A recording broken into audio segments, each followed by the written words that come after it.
All right, if you're a real estate professional in Texas, listen up, because the way you do business is changing in some pretty big ways. We're going to break down all the mandatory TREC updates and the new laws that are completely redefining how you work with buyers, and we're starting right now.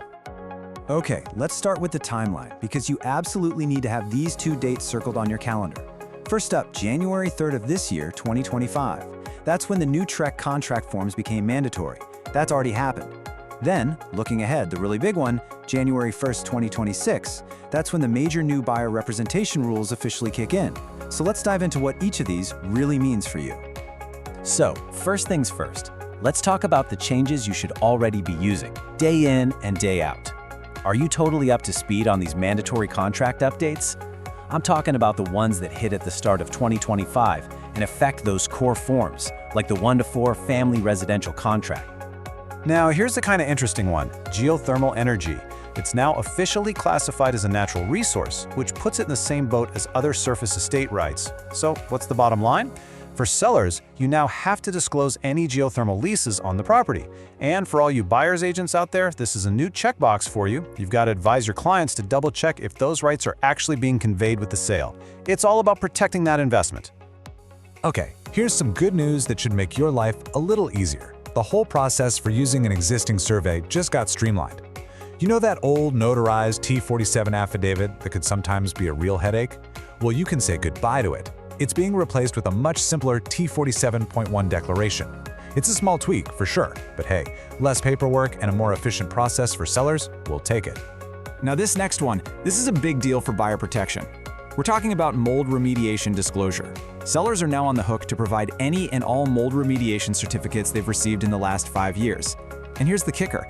If they don't provide them, the buyer could have a valid reason to terminate the contract. For buyer's agents, this is a powerful new tool in your toolkit to protect your clients. You know, with all the national conversation around commissions, it's no surprise we're seeing more transparency baked into the contracts. Now, the forms explicitly spell out that sellers can contribute to the buyer's broker fee and other expenses. This just gives everyone more flexibility, and more importantly, it provides that upfront clarity on how the money works, which is really what this whole industry shift is about. Okay, so that covers the changes that are already in play. Now, let's look ahead to the big one, the real game changer, Senate Bill 1968.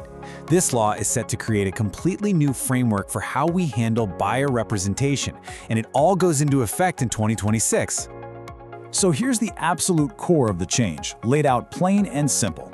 Right now, you can have those informal chats, give advice, even negotiate for a buyer without a formal agreement. Well, after January 1st, 2026, that's over. You're going to need a signed buyer representation agreement in hand before you have any of those substantive talks, before you offer opinions, and definitely before you negotiate an offer. Now, you can still show properties, but the line in the sand is drawn at giving advice. And let's be clear, these new written agreements aren't just another formality. They have to do 3 very specific things. First, they've got to outline exactly what services you're going to provide. Second, they need to be crystal clear about the compensation terms. And third, and this is a huge one, they must explicitly state that all commissions are negotiable and are not set by law. It's all about total consumer transparency. But wait, there's more. SB 1968 isn't just about buyer agreements. It also takes aim at elevating the requirements for brokers themselves. The whole idea is to make sure brokers have the real-world, practical experience they need to properly supervise their agents in this new landscape. So what does this higher standard actually look like? Well, it looks like this number, 720. That's the new minimum number of experience points an aspiring broker needs to even qualify for a license. And believe me, that's a significant jump, all designed to make sure the leaders in our industry have really been in the trenches. Continuing education is getting a refresh too. The 18 hours every 2 years, that's staying the same. But here's the new twist. There's now a mandatory 6-hour broker responsibility course. And listen up, brokers, this is for all of you. It doesn't matter if you sponsor 100 agents or 0 agents. You have to take this course. And just to hammer the point home, to make sure there's absolutely no confusion for consumers, the information about brokerage services form, the IABS, is also getting updated. It now has to include this statement right there in plain sight for every client to see. Commissions are negotiable, no more ambiguity. So, wow, we've covered new contracts, new laws, new requirements. It's a lot to take in, I know. Which brings us to the big question, right? Why is all this happening? And more importantly, what does it actually mean for your day-to-day business? When you boil it all down, these revisions are really about one thing: building trust. They're designed to pull back the curtain and bring way more transparency to transactions, to better protect consumers with clear written agreements, and ultimately to raise the professional bar for our entire industry. For you, this just means you have a much clearer framework for showing off your true value. Okay, let's wrap this all up and get super practical. You know the what and the why, so now let's talk about the how.